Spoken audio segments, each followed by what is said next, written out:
Alright, this is the Briggs & Stratton. I don't even know what model.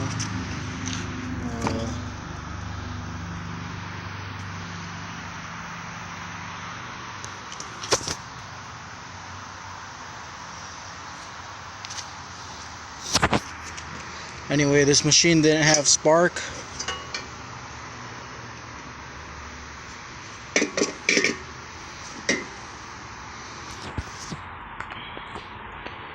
So I noticed this right here was loose. The screw right there was loose. So I tightened it back up. I tried using a business card. A lot of people say use a business card, and you loosen your two bolts or whatever it's holding down the coil, and you slide the business card in between the coil and this right here, and then you put it up against there and then you tighten it up. But that didn't work for me.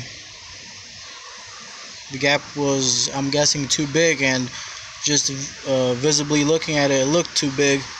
So I got it as close as possible, as close as I could get it without it actually touching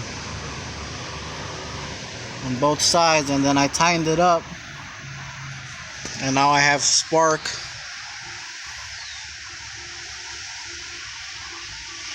And let me show you, I tested the coil and I saw that it was reading good. Let me show you how you test it with your voltmeter here. You go to 20,000, and then this is ohms. You're measuring for resistance. So what you do is you grab your positive. I'm not sure if it actually matters, but I think it does. Grab your positive and you put it in here like that, and then you grab your negative and you touch somewhere on the coil that's clean and not rusty, and it should give you a reading.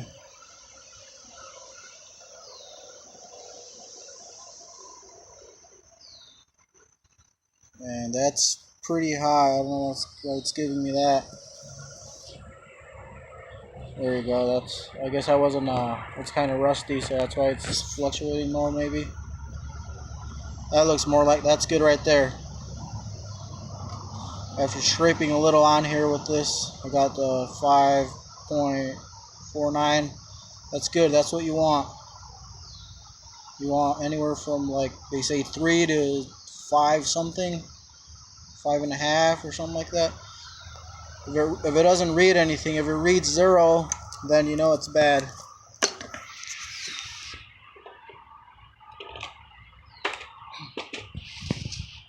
So that's what I did. This had come loose, and I tightened it up. Actually, this bolt here was stripped out, so I ended up using a different bolt with some nuts on it and the washer, and tightening it up. And anyway, yeah, that's how I did it, and I got it to work. So that's how you test your coil. Make sure it's working. You know, make sure you get your gap pretty close there. I got mine as close as I could without it actually touching. I tried doing the business card thing, and that didn't work for me. Seems the gap was too big. So anyway, good luck. Hopefully that fixes your no spark issue on your lawnmower. One other thing I forgot to mention is you could have a good coil, but this wire could be grounding itself out on somewhere like here from rubbing or something like that, or anywhere along the way. This wire could be grounding itself out, you know, from the heat and all the vibrations. It might rub itself. You rub the insulator off, you know. So what you want to do is, if your coil is reading good and you still have no spark down here to the plug, you want to unplug this from the coil. You unplug that from the coil, and then you see if it starts. Of course, you put it back on, you see if it starts. But if it does start, it won't turn off when you let the handle up there go. When you let the handle go, it won't turn off. So you got to come over here and yank this wire off the plug, and it probably will shock you, but that's the only way you could get it to turn off, really. So if it starts, if you tested the coil, it tested good, and starts with this pulled off, then you know your wire is damaged somewhere, you need a new wire, or you got to put some tape on it somewhere where it's rubbing, grounding itself up. Alright. Thank you for watching.